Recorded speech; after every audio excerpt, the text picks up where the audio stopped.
جی سر. جی اعوذ باللہ من الشیطان الرجیم بسم اللہ الرحمن الرحیم ایاک نعبد و ایاک نستعین اللہم صلی علی محمد وعلی محمد.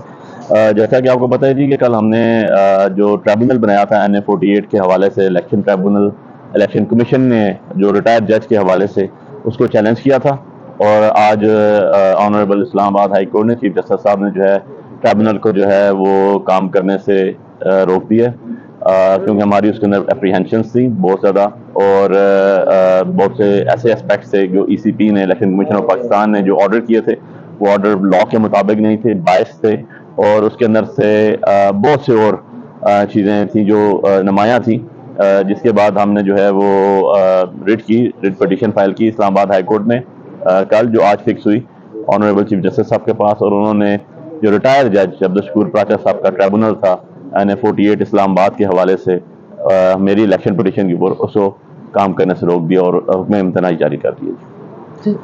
سر کیا آپ کے ساتھ ریزرویشن تھی یا خدشات تھے؟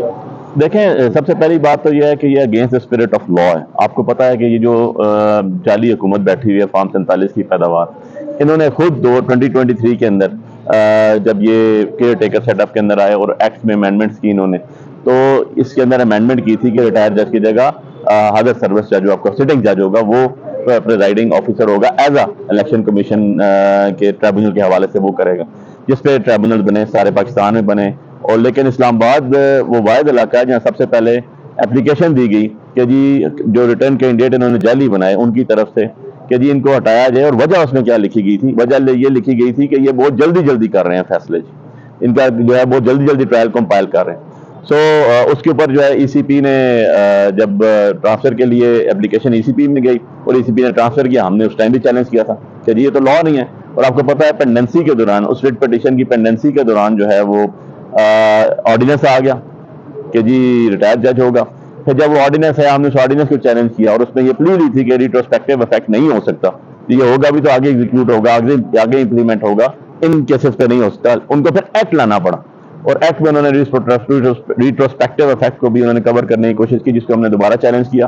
الٹرا وائرس جو تھی سیکشن 151 کی وہ چیلنج کی، اور اس کے اندر آپ کو یاد ہوگا کہ اسلام آباد ہائی کورٹ کا آرڈر تھا کہ جو ہم ان کی اپلیکیشنز جو ہمارے جعلی ریٹرن کینڈیڈیٹس تھے، سو کال ریٹرن کینڈیڈیٹس تھے، ان کی اپلیکیشنز پہ ٹرانسفر اپلیکیشن دی گئی جج کو، انہوں نے اس کو نل اینڈ وائڈ قرار دیا اور انہوں نے کہا فریش دوبارہ اس کو جو ہے کریں، ڈیسائیڈ کریں.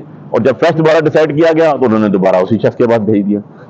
یہ تو ایک وہ کہتے ہیں نا کلیم اللہ سے سمیع اللہ اور سمیع اللہ سے کلیم اللہ، وہ گیم ہو رہی ہے. ان کو تو پتہ نہیں ہے کہ لوگوں کا مینڈیٹ چوری کیا ہوا آپ نے، اور انشاءاللہ ہم آخری دم تک جو ہے اپنی قانونی جنگ جاری رکھیں گے اور پیسفل طریقے سے اپنے پروٹیسٹ جاری رکھیں گے. اور جب آخری دم تک جنگ جاری رکھیں گے، کیا سمجھتے ہیں سال ہونے والا ہے، ابھی تک اس کیس کا فیصلہ نہیں ہو پایا، کیا سمجھتے ہیں فیصلہ ہو جائے گا آپ کے حق میں، یا نیکسٹ الیکشنوں کے لیے آپ انتظار کر رہے ہیں کہ وہ جب الیکشن ہوں گے تو ہم جیت کر پھر دوبارہ اسمبلی میں آئیں گے؟ دیکھیں یار، بات یہ ہے کہ آخری دن تو حق کا ہوتا ہے. میں ڈے فرسٹ سے یہ کہہ رہا ہوں کہ last day will be ours, because جو حق پہ ہوتے ہیں آخری دن انہی کا ہوتا ہے.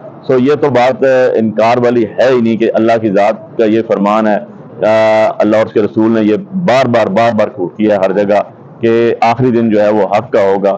جو ججمنٹ ڈے ہوگا، جس کو ہم ججمنٹ ڈے کہتے ہیں، جس کو ہم انصاف کا دن کہتے ہیں، وہ بھی حق کے لیے اوپر سٹینڈ کرے گا. تو یہ تو دنیاوی چیز ہے، یہ تو انشاءاللہ آپ 5 سال تو بہت دور کی بات ہے. آپ ابھی تک اگر یہ ٹرائل چل گیا ہوتا 180 دن کے اندر، تو ابھی تک یہ لوگ نہ گھر گھاٹ کے تو پہلے بھی نہیں تھے یہ، اور یہ پاکستان میں رہنے کے قابل بھی نہ ہوتے. انہوں نے بھی ان کے جو پیشوا جو ان کو لے کر آئے تھے اس ٹائم قاضی فائز عیسیٰ، اس کے ساتھ انہی کے گھر میں جا کے رہنا تھا. پاکستان میں ان کے لیے کوئی جگہ نہیں تھی. دوسرا سر یہ بتائیے کہ کیا پاکستان میں کئی چیزوں پہ پابندی لگائی جا چکی ہے یا مزید لگنے جا رہی ہے؟ اس حوالے سے آپ کیا دیکھ رہے ہیں کہ اگر ٹرمپ آ جاتے ہیں مکمل طور پر، تو پھر کیا اس گورنمنٹ کے لیے، اس ملک کے لیے کیا سمجھتے ہیں؟ دیکھیں یار، پہلی بات تو یہ ہے کہ گورنمنٹ کو ہمیشہ ہوتی ہے government of the people, for the people اور بائی دا پیپل. جس کو عوام سلیکٹ کرتے ہیں وہ گورنمنٹ ہوتی ہے. تو یہ تو گورنمنٹ تو ہے کوئی نہیں، یہ تو جعلی لوگ بیٹھے ہوئے ہیں تانا سیٹوں سے. ان کو حکومت ماننا ہے، حکومت کہنا ہی جو ہے وہ زیادتی ہے بہت بڑی. نمبر 2 چیز یہ ہے جی، پاکستان ہمارا ملک ہے، ہم پاکستانی شہری ہیں، ہم ساروں کا جینا مرنا پاکستان میں، ہمارے آباء و اجداد کی قبریں بھی یہاں پر ہیں اور ہماری قبریں بھی یہاں پر ہی ہونی ہیں. بات یہ ہے کہ پاکستان ہماری پریورٹی ہے. پاکستان کے اوپر سینکشنز کو ہم کبھی بھی حمایت نہیں کرتے. پاکستان جو ہے وہ ہماری پہچان ہے، ہماری شناخت ہے، اور ہم یہ جو اتنی اسٹرگل کر رہے ہیں اتنی جدوجہد کھا رہے ہیں, ماریں کھا رہے ہیں, قربانیاں دے رہے ہیں, گولیاں کھا رہے ہیں, ہم در بدر ہوئے ہیں, ہمارے بزرگ جیل میں بیٹھے ہوئے ہیں, ہم خود آج آپ کے سامنے سے 17 FIR میرے اوپر چلی ہوئی ہیں, جس میں قتل اور پتہ نہیں کہاں میں قتل اور کون کون سی چل رہی ہیں. کیوں ہم یہ سب کچھ کر رہے ہیں کہ اس ملک کو آگے لے کے جائیں؟ اس ملک کو چور لٹیرے لے کے نہیں جا سکتے. تو ہم اپنے ملک کے ساتھ کھڑے ہیں جی. اپنے ملک جو ہے اس کی سالمیت ہماری پرائورٹی ہے, اس کو آگے لے کے جانا ہماری پرائورٹی ہے, اس ملک کو ترقی یافتہ بنانا ہماری پرائورٹی ہے, یہاں کے عوام جو ہیں ان کو خوشحال بنانا ہماری پرائورٹی ہے. تو ہم تو ایز اے پرسنل لیول پہ بھی اور ایز اے پارٹی لیول پہ بھی, آپ نے دیکھ لیا عمر ایوب صاحب کی اسٹیٹمنٹ اس پہ آ چکی ہے کہ ہم سینکشنز کو تو بالکل ہم سینکشنز کو جو ہے وہ ڈینائی کرتے ہیں. ہم سینکشنز کو جو ہے اس کو ہر لحاظ سے اس کی جو ہے کرتے ہیں, اس کو ہم اس کو کنڈیم کرتے ہیں کہ پاکستان کے وہ سینکشنز کسی حوالے سے جو ہے وہ صحیح اور درست فیصلہ نہیں ہے. Thank you.